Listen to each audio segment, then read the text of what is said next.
Hello, my name's Bob Willis and welcome to Winnie TV here at SMT Interconnect, originally known as SMT Nuremberg. Well, that's what I used to call it. And I have the pleasure of two engineers that I've known for a fair number of years, Mike and Tom, and I'm going to get them to first of all introduce themselves, and then we'll sort of talk about our general topic of today, which is process control. First of all, Tom. Well, hi there. Yes, I'm Tom Forsythe from Kaizen, and like as Bob said, been around and about for some time. And Michael, or Mike. Hi. Yeah, my name's Mike Hayward. I work for ECD out of Oregon, and I've been in this business for far longer than I care to remember. Yeah, I used to use a profiler from ECD. Good product.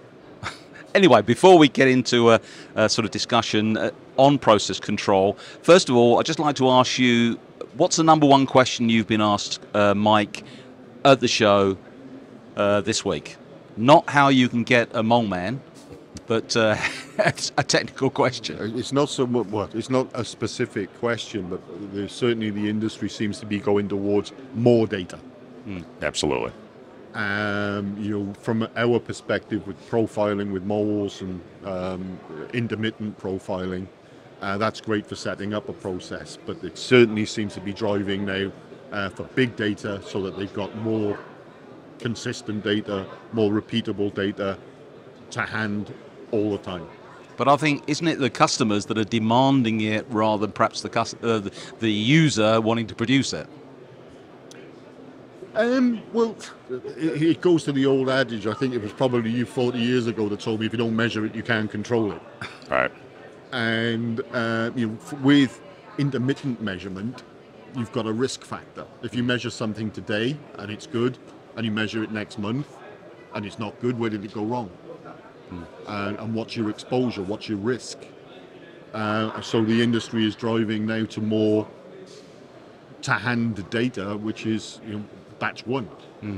So Tom, the Kaizen as a company is well known for being in advance of what the customer wants to know. So you're good at, or very good at, obviously developing materials, but it's knowing what the customer wants, and you spend a lot of time evaluating consumable materials to be compatible or redesign your own products to make sure it gives the customer what it wants. And controlling the whole process with the customer, you've always felt is very important. Well, it goes back to the earliest days of the company. We got into the business when Freon went away with the Montreal protocols now many years ago. And as we introduced modern aqueous products that had tank lives that measured in days and weeks rather than minutes and hours, as was the case back in those days, the control issue just reared its head immediately. So back in those days, that's where we began the work. It was about control at that point rather than data, to control the process, keep it running stably and reliably, right? That was all great. Now, if you roll the clock back to nowadays, I agree with what Mike said completely. We've got complete control systems as well as just monitoring systems to support our materials. More and more of the questions are about the data, whether it's filling in that gap of, and we ask ourselves the question, because the customers are not always completely sharing, is this about simply automating an old X-bar R chart that used to hang with a pencil, on the side of the machine, or is this about, gee, 6 months from now, if a customer comes and says, well, card 17 didn't work, because there's some crud on it or something, can you prove that you cleaned it properly that day, that cycle, or are you just in trouble with me? We're not sure which of those is the driver. We're sure they're both on the list. And so we've seen the same sort of thing, and even places where you wouldn't expect it. You would think, oh, that'll be a North American thing or European thing. Those are the people that want all the data. Tremendous demand for these things in East Asia, including the biggest parts of East Asia. So it's not simply about the real super high reliability people. It's about the average sort of place. Yeah, and data for its many uses is a big deal. absolutely a big So deal. in terms of gathering data, there was a trend sort of 5 or 6 years ago, Mike, in that you'd put systems in reflow ovens for constant monitoring. Has that changed, and partly going back to the traditional way of monitoring, but doing hourly monitoring with a tool which allows you to collect the data in the same way? No, it's actually the continuous monitoring It is. system. Yeah, and as Tom was saying, the big buzzwords at the moment are prove it. You can say you've done things, and going back to the old tick sheets and one thing and the other, it's all very well and good. But if you've got electronic data that's collected automatically, you can prove it. And it's rapidly accessible, because that's one of, the notion of nipping things in the bud, right? So if you get an inquiry and in a few moments time you can access key data and say, well here's the life experience of that, as it went through production, and if you can provide that data in minutes or an hour or two versus next week, well, things haven't festered, things don't get out of control, and because let's face it, when customers are trying to do that preliminary failure analysis, they're trying to eliminate the areas that aren't the driver, because it could be anywhere on time one, right? So if I can eliminate 2/3 of the potential, root causes, now I can really hone in and find the actual root cause and implement some sort of corrective action. So that the rapid accessibility of that data, as well as the continuous tracking of it, is a big deal. So it's both the real-time collection, as well as the very accessible, easy to get to and share, sort of approach after the fact, well downstream. Not like today, but a month from today or a quarter from today. Yeah. So, Mike, you've offered systems and tooling to allow you to monitor reflow, obviously, wave, selective soldering.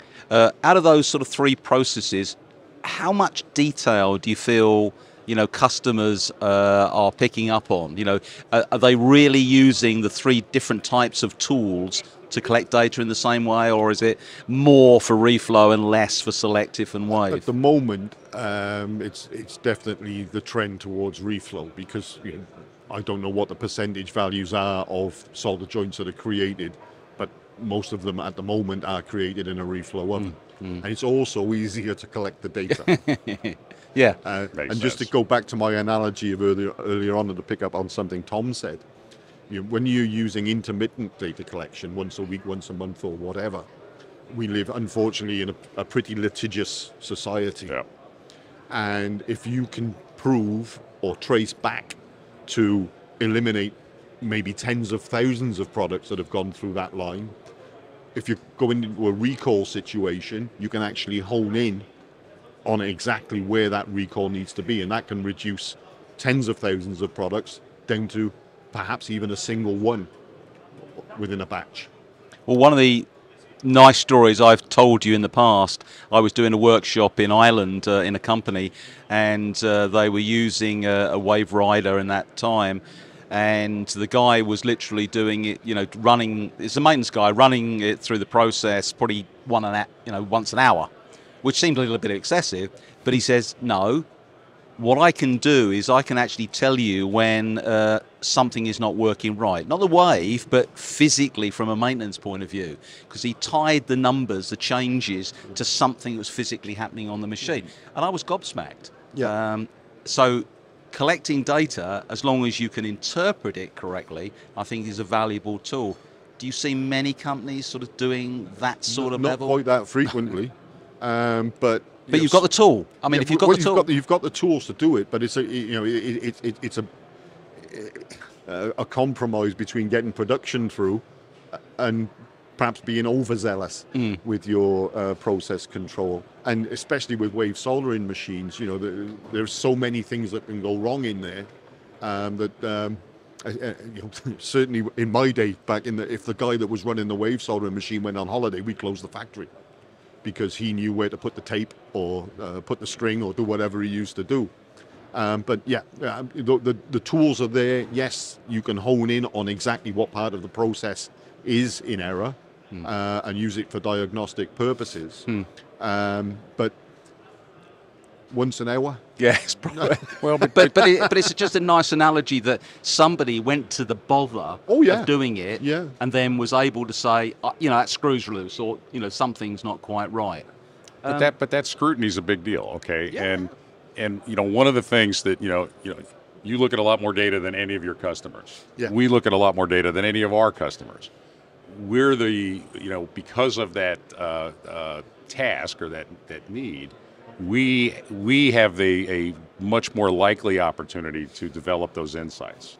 To say, well, gee, look at this. You do see a bump in the data, or you see some pattern, it emerges, and you trace back and you go, well, what is triggering that? Now, again, in our case, it's the cleaner, but it's the same sort of thing. You can detect mechanical stuff. That's where over the last number of decades in some industries, they're starting to do a lot more vibration analysis. Lo and behold, who would have thought a pump would wobble a little bit before it failed?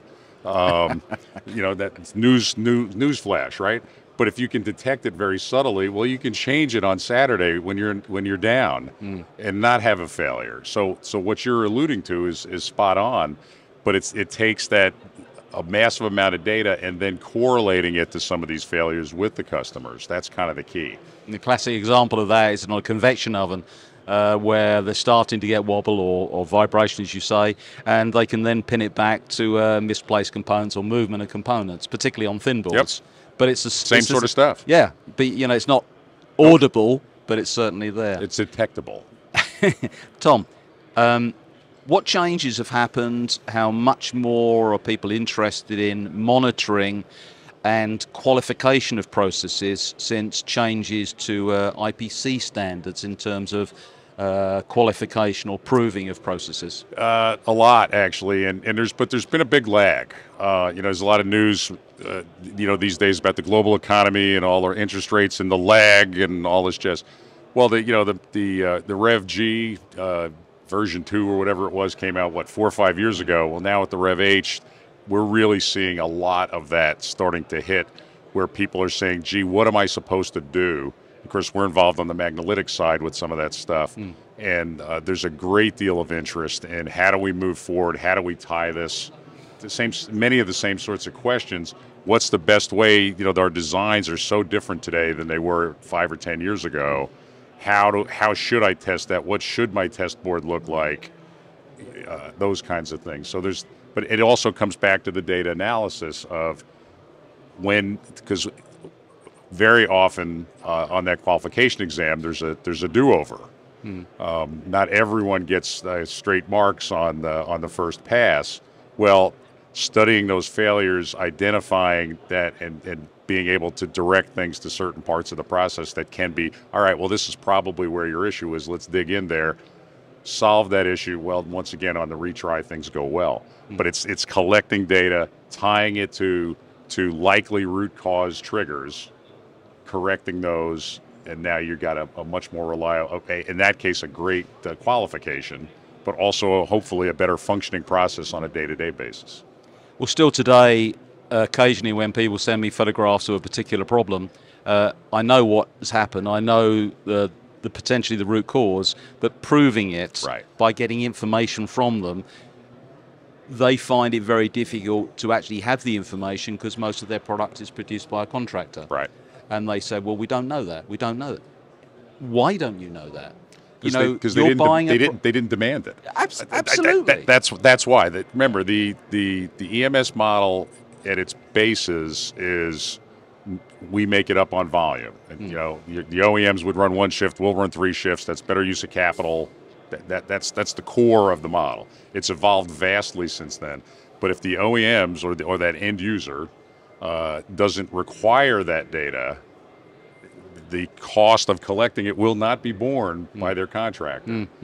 So that's simply part of the equation. Yeah, and there's nothing more soul destroying also than collecting data that nobody looks at. Which used to be the case. Yes. Nobody. Yeah, I mean, what's the point of those paper charts? How often did they actually get scrutinized or reviewed? I can give you a classic example of a maintenance sheet, a tick sheet for daily, weekly, monthly maintenance that I went down to do an audit on. Everything was religiously checked and ticked, and then all the maintenance had been done, but we hadn't had the machine for 6 months. Oops. It's unfortunate, but Oops. these things happen. Tom, Mike, thank you very much for participating in this little discussion on process control and quality control in manufacturing. I wish you the best of success with the rest of the show. Hopefully we'll get the opportunity of chatting again about related subjects. I'm sure that will probably be the case. But finally, what do you see as the number one thing that customers possibly will be asking you in the future related to temperature measurement? I think we're going down towards, again, from process control perspective, of being able to predict what's going on. So taking the data that we've already collected and extrapolating that forward. But don't use those magical two words, please. Well, I think the key is stable processes. You know, many of our processes have multiple variables. The more we can measure the variables, the better we can control them, giving a predictable, stable process that runs with very little tweaking or twisting or attendance, because people are short these days everywhere. And the more reliable and stable a process without a great deal of tending to is of great interest throughout the industry. Exactly. Well, thank you very much. Just one thing, a little bit of a plug. If you're interested in defects and solving problems, Winnie has my Defect of the Month videos, which come out every month on every conceivable defect ever invented. But if you see one that we haven't covered in any of our videos, we'd love to hear from you. Thank you.